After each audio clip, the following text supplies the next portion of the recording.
In the summer of 2005, Israel fulfilled its strategic decision to unilaterally remove its civilian residents and military presence from the Gaza Strip. The decision, and its implementation, brought an end to almost 40 years of Israeli presence in the Gaza Strip.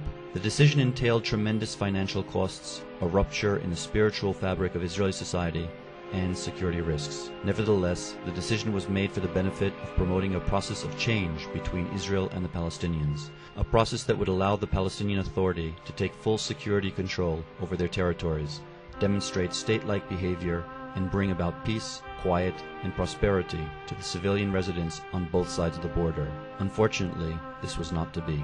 By the beginning of 2006, parliamentary elections in the Palestinian Authority brought Hamas to power, the successful manipulation of the democratic process by anti-democratic forces. The newly achieved stately stature of Hamas did not, however, influence their radical worldviews and extremist policies. Apart from Mahmoud Abbas himself, Hamas now made up the entire Palestinian government, but still refused to recognize Israel's right to exist, to cease and desist from carrying out terrorist attacks, or even to recognize previous agreements reached between the Palestinian Authority and Israel.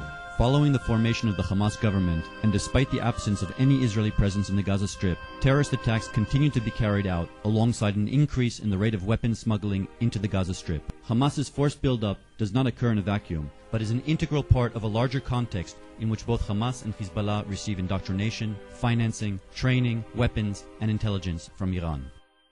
On the 25th of June 2006, Hamas further escalated the situation by launching an unprovoked attack into sovereign Israeli territory, killing 2 IDF soldiers and kidnapping another, Gilad Shalit, with the express intention of holding him hostage and using him as human ransom. Just 1 year would pass before Hamas once again pushed the region into unprecedented chaos by launching a violent putsch in the Gaza Strip, killing, exiling, and persecuting their fellow Palestinians associated with the recognized leadership of Mahmoud Abbas. This violent move was severely criticized not only by Western leaders, but by leaders from the Arab world as well.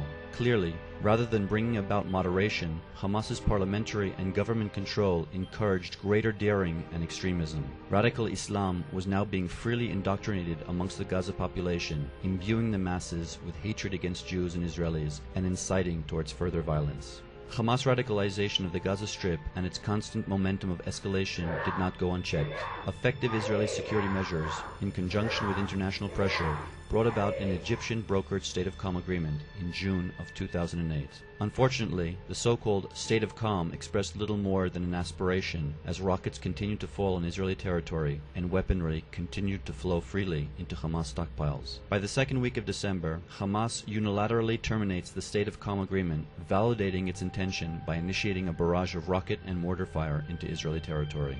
On the final evening of the disengagement, an IDF officer locked the last remaining gate between Israel and the Gaza Strip with the intention of never returning. The Palestinians were now left to themselves, with no remaining Israelis to serve as an excuse for continuing their attacks. Since that moment, rather than embarking on a constructive path towards a final status agreement, Hamas has marched directly toward confrontation with Israel, escalating the threats at every opportunity. Every state has the explicit obligation of protecting the security of its citizens. No state would stand by idly as a terrorist entity sitting along its border victimizes its civilian population by rocket and mortar attacks, and carries out a forced buildup through the illicit smuggling of massive quantities of weapons and ammunition that not only endanger, but actively target ever-growing numbers of its civilian population. Operation Cast Lead is a reaction to Hamas's actions, a necessity incurred by Hamas alone. As for the operation itself, it is interesting to juxtapose the methods of operation of both sides. While the IDF makes every effort to spare casualties amongst non-combatants, Hamas intentionally targets civilians. The IDF invests tremendous efforts in developing doctrine, training, and the use of sophisticated weaponry for pinpoint attacks, bringing to a minimum collateral damage of any kind.